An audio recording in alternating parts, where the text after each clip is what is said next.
My name is Sihle Lonzi, Member of Parliament deployed by the Economic Freedom Fighters. I've just got one quick question for you. So the NYDA Act outlines the agency's responsibilities in as far as youth development is concerned.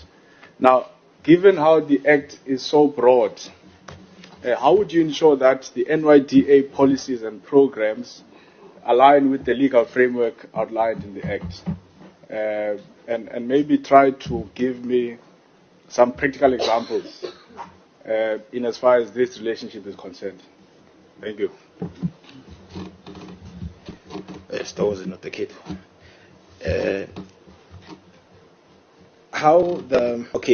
As your question was that how does since the NYDA is broad, how and it allows the responsibilities, how do I ensure that the programs it aligns with the legal framework? Yeah, I'm trying to maybe so that you understand it better. I'm trying to test your understanding of the relationship between the Act and legal framework as far as the work of the Act is concerned. And I want you to give me a practical example to that effect. Okay.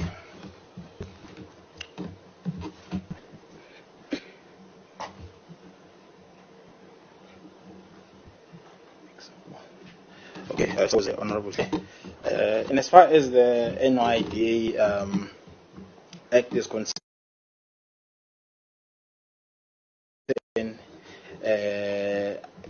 especially with, I will firstly maybe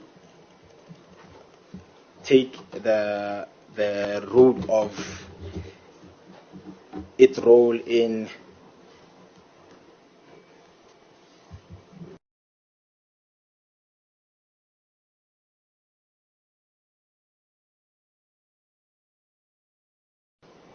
the development of, rather the bridging between ensuring rural communities participate, and since it's mandated by the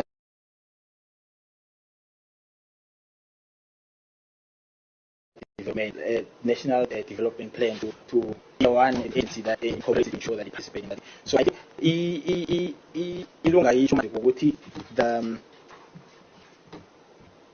NYDA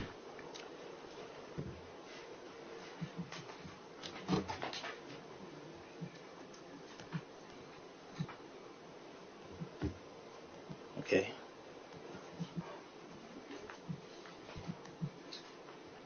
Honorable Sihle, can you please repeat again? I'm not sure if I'm understanding it well. From understanding it, I think it might be different from what you're saying. Can you please? I'm trying to understand, my brother. Yes. If I'm just trying to find a simple way of explaining it to you. As far as NYDA must fulfill its objectives, right? Yes. Youth development, the things that you would have mentioned here. Yes. Now, there's the NYDA Act, and then the legal framework of the NYDA Act. I want to know if you understand the relationship between those two, and if you can give me some practical example, even one, that demonstrates to us and the people of South Africa that you will be serving, that you understand this relationship. Okay. Okay, so from the as NYDA is mandated to obviously the youth development, for me to answer this question, I am going to use that example of the rural being into the okay, so the framework essentially is the skeleton, and then from the act, it's the policy, the legal framework.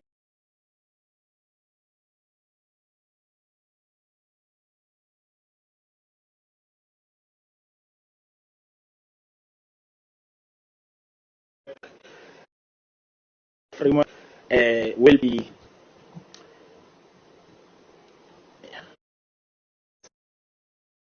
its policy, the legal framework will be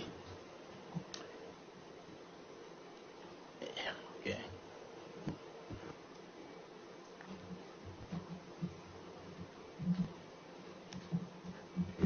let me just give this one.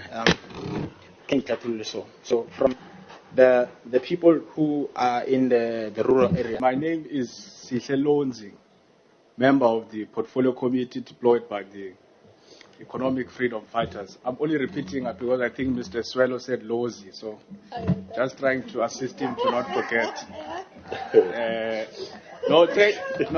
Thank you very much. Chair, I've got a very quick question, and then I think that will be it for me for the day. Mr. Swelo, you say you are in your CV, you are a Treasurer General of the African National Congress Youth League from July 2023 until current. But where I'm going is that in 2016 until 2023, again in your CV you say you were a senior researcher at Mbombela Municipality, Nelspruit in South Africa. Now, it would have made sense to me if you had completed your diploma in 2011, but you have since clarified it to us that you in fact completed it in 2021. So it means you would have been a senior researcher for 5 years without a post-matric qualification.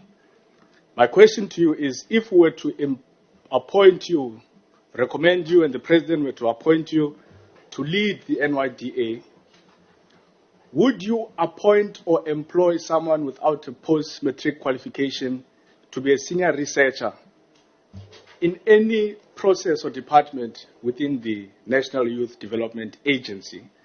Because you were a senior researcher and earned a senior researcher salary for 5 years without a post-matric qualification. Thank you. Thank you very much for that question.